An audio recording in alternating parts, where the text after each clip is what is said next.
On the 12th day of tsmas, Richard gave to me a sexual harassment guarantee. Now this game actually took the top award on one of What Culture's list, which is pretty crazy to think about when you think of all the games that have come out this year. I'm telling you right now, give it 5 years, this game will be regarded as the Room of video games. Ignoring the actual Room video game, of course. You got the next Tommy Wiseau right here, giving you all the knowledge you need to psychologically convince women to give you the suck. Oh, fucking pervert. You like nuts, you said. As you can probably tell from the fact that I have mad game, I've clearly played through it in full. And I gotta say, the main reason this made my list was I had this nice sketch here, all lined up for you guys, where I'd show you some of these pickup lines in action, and honestly, I couldn't get a single real girl to agree to be in the sketch. I had to use a puppet with a wig. I trusted you, Richard LaRuiner, and all you did was LaRuiner my life. Hello and welcome to Super Seducer 2. There's a sequel? We're back, bigger and better. Oh, well of course, that explains it. There was just more to learn. Moving on. On the 11th day of tsmas, Asylum gave to me Habbo Hotel in 3D. The quickest way to sum this up is just listen to how bored the voiceover guy sounds here. And I'm excited to show you today what we've been working on for the last few months in absolute secrecy. Man, have you guys ever sat around to yourselves thinking, oh dude, I miss Habbo Hotel. I wish the Fernie was more realistic and three-dimensional. And I wish I could pay a strange amount of money for the privilege of that. Well, look no further, Identity's got you covered with the most empty game of the year, maybe? Where so far the only advertised features are you can move furniture? I mean, here you can see me doing that for free in my own home. It's really not that fun. Granted, right now the game's in early access, but they're going to be adding realistic SWAT combat and kart racing soon. You know, to make this more of a standout revolutionary game, because combat and racing certainly don't make it similar to every single other game in the genre. Identity is an MMORPG that's unlike any other you've ever played. But hey, power to you guys, you know, it reminds me of PlayStation Home. I want to be like you. I want to walk like you. What, implying something? Me? I'm implying nothing. Moving on. On the 10th day of tsmas, IG gave to me an Attack on Titan parody. You know what's a great idea? Taking a flavor of the month anime from a few years ago now, taking out all of the iconic characters, you know, anything that makes it kind of original and fun, and chucking in some orcs, because everybody likes orcs. Orcs are a proven timepiece of gaming. They were in Warcraft and Warcraft 3, World of Warcraft, and those things did well. So Iron Galaxy must have felt like they truly hit the motherlode when they made Extinction, which is basically the Attack on Titan game, but, you know, with some more generic, typical RPG skins, because that's what people wanted. You basically play a large horde mode where you jump around and cut the limbs off the most generic enemy in gaming history. Pretty revolutionary stuff, guys. On the 9th day of tsmas, Starbreeze gave to me a game that nearly tanked their company. Now, I'm of the opinion that The Walking Dead is one of the most mishandled IPs in gaming. You know, when you watch Walking Dead, are you watching it to see Rick go around and kill 700 zombies an episode? No, I barely care if a zombie is in an episode of The Walking Dead. Once you've established it's a world full of zombies, I don't really need to see them. What you care about is the human relationships and how people adapt and evolve and get along in this post-apocalyptic world. Make EastEnders with zombies. Oh wait, they've done it, it's The Walking Dead.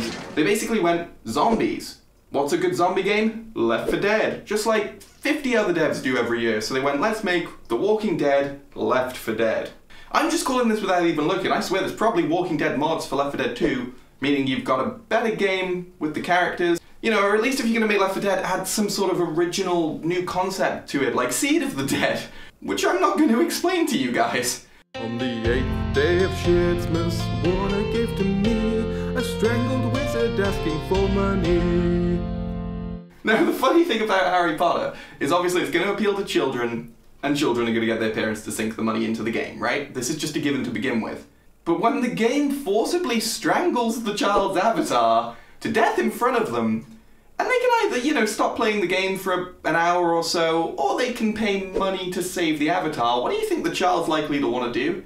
And let's be real for a minute, mobile games, they're free, they make all their money from microtransactions, that's not really the issue I have.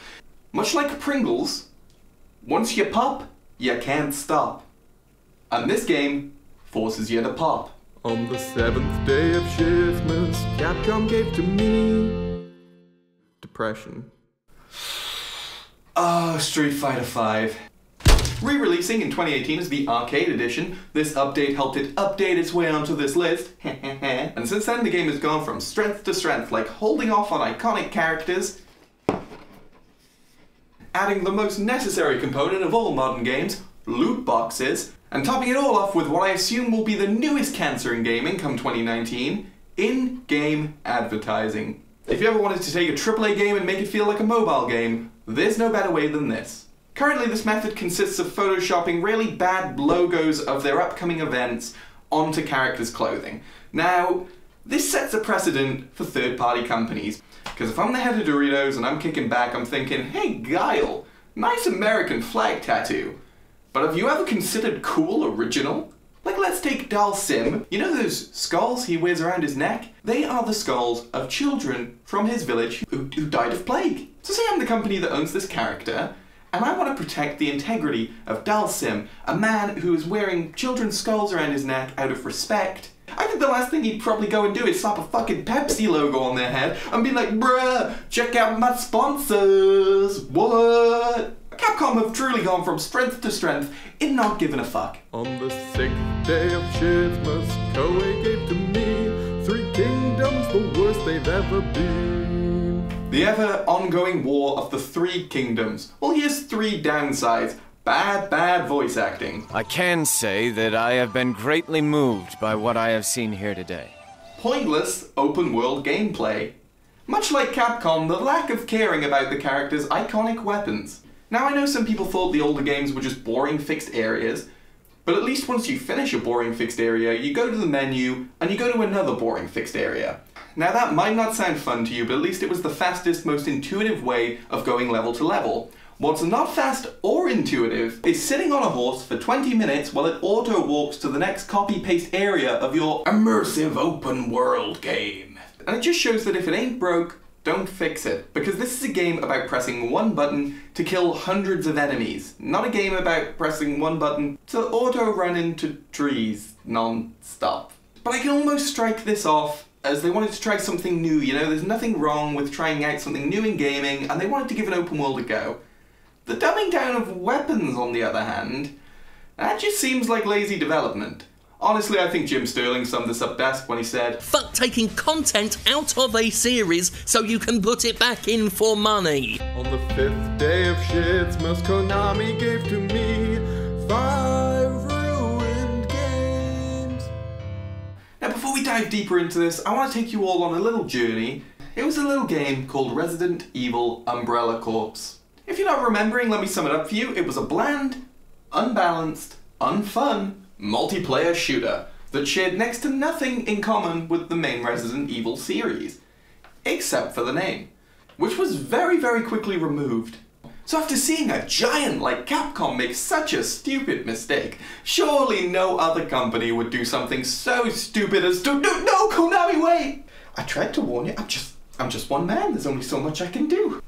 Metal Gear Survive happened, and you can bet it includes all of our favourite Metal Gear features like dying of thirst, killing zombies over and over and over and over and over and over. Not enough fun for you the first time around, but don't worry, we offer multiple save slots at a price. What a load of absolute corporate shit! On the 4th day of Christmas, EA gave to me some frontline amputees. In hashtag everybody's battlefield, you can do new innovative features like play as women and type black man in the chat. Just don't try and type white man, because misguided equality? Now I think having female playable characters is absolutely great and a given, and they were in World War II, do your history check, and women played a big role. Although that being said, Nazis were also kind of involved in World War II, they played a bit of a big role, and you can't mention them in the chat either. Now call me crazy, but are they trying to imply that white men and Nazis have something in common? Now, none of this was really an issue to me, I found it quite funny, but the main issue I had was I saw the early trailers, and women were definitely on the battlefield. I'm not sure how much of the front line was made up of, you know, black women with hockey sticks for arms? Who knows? I wasn't there. Were you there? Then we shouldn't comment. It was just this kind of thing of like, we're adding women, it's so progressive. You know, like that Metroid game back in 1986 that had a woman in it. But you know, I get the point because that's a single player game and this is a multiplayer shooter, so women aren't main characters in multiplayer shooters. Unless you played Unreal back in 1998. But Revolution! But in all seriousness, the thing I actually found really, really annoying about this game that's landed a place here on this list was I don't even know what this game is. I mean, the first trailer they show, you got people with like loads of fake limbs out on the front lines, British soldiers with katanas, all this stuff going on. You know what? Cool. If you were going for a fantasy World War II, double down and go for that fantasy World War II. That's cool. You make that your game. If that's what you're making, make it. Don't have a go at everyone for that and complain and moan and then backpedal and then go, oh, it's a normal World War II shooter. Tell people what game you're making and commit. It is not hard. And just sort out your censorship, you idiots. You're clearly doing more harm than good. Come on. On the third day of Shitsmas, 2K gave to me fuck all because nothing's free. So 2K18 was a game riddled with microtransactions. You had to spend money if you wanted to, you know, level up your characters at a reasonable pace, or get a haircut. You like that, man? You like that fade? You like that fade, man? You know, they eventually lowered the prices in those games, right? So 2K19 surely learned a lesson. Who am I kidding? It's 2K. They doubled the fuck down. They even put out a statement asking good people like you and me and that onion guy to go sign a government petition in favor of loot boxes. Basically, they wanted you to write to your local government and say, please, Mr. Government, we want more loot boxes. 2K don't have enough of our money. Please don't put any laws in place to protect us from shady business practices. And all of this just shows that 2K's mindset is 100% what's wrong with the modern gaming industry. 2K own all the sports ball games, so that's all the sports balling downhill. On the second day of Shitsmas, Square Enix gave to me a film lacking MP3s. Now if there's two things this guy loves, it's pretentious games and it's Square Enix. I've got no shame in that. Final Fantasy VIII, best game. Fight me, best game. So when I see that Square Enix have made a game where you play as a deaf protagonist, they've got a sweet looking plague mask guy in it, just take it. Just take all my money. Just take it. Take all my money. All of it. Just have it. They really dropped the ball. Much like they were trying to imitate 2K games. For one, the marketing just wasn't there, and boy, there's a reason for that. The problem here is it's not fun, it's a bit of a misguided mess, the combat is a boring, stale beat-em-up. Cutscenes that I think are reasonably well shot and acted, I could not tell you because for some reason the mute button on my TV remote just wouldn't fix this game. I'm all about immersion, I'm playing as a deaf character, fair enough, but much like a movie, sound is 50% of the product, so if 50% of the product's lacking, and that impacts the remaining 50% of the product, we're left with a 33 1/3 chance of a terrible game. That's a wrestling joke. I got a 66 2/3 chance of winning, because Kurt Angle knows he can't beat me, and he's not even gonna try. I suppose, sadly, it's a good thing The Quiet Man had a quiet release, and now let's go back to quietly not mentioning it again. On the first day of Shitsmas, Bethesda gave to me a lifetime of shattered hopes and dreams. As if it could be anything else, Fallout 76 takes the top spot, or bottom spot, potentially, on the Shitsmas list. The thing I've always loved about Fallout is the idea that I'm walking around a barren wasteland, but random NPCs are still going to come up to me and involve me in something I have no idea about. The issue with 76 is there's no potential for a robot to come up to me, start a quest line, and end up fisting me. That is just a sad reality of Fallout 76. Operation complete. Thank you for your business. The idea of taking a story-rich game and replacing all the really well-written NPCs with human players is just terrible. Hey guys, I'm playing Fallout. You wanna help me collect some cans on a beach? No, I do not want to help you with that. Not at all. And as if these gameplay issues weren't enough and they didn't think they'd squandered enough of their community's goodwill up to this point, they decided to double down with the collector's edition controversy, where people were meant to receive great-looking canvas bags like this, and that was a £200 edition of the game came with those. £200. And sadly what they actually delivered was a lot more similar to one of these. And I hate to be the breaker of bad news here, guys, but you can get a whole roll of those for like £2 at a push. So Bethesda really dropped the ball on this one. And their way of handling it was to essentially own up and say, we couldn't be asked to spend the money on the thing we promised and pictured to you, so we sent you that instead because it was cheaper. Well, where did all this extra collector's edition money go? The game right now, I can pick it up for about £20 at a push because you know it's bad and you've cut the price. So, you know, technically you've made 180 quid profit off all of these die-hard fans whose loyalty you've squandered. So well done, Bethesda.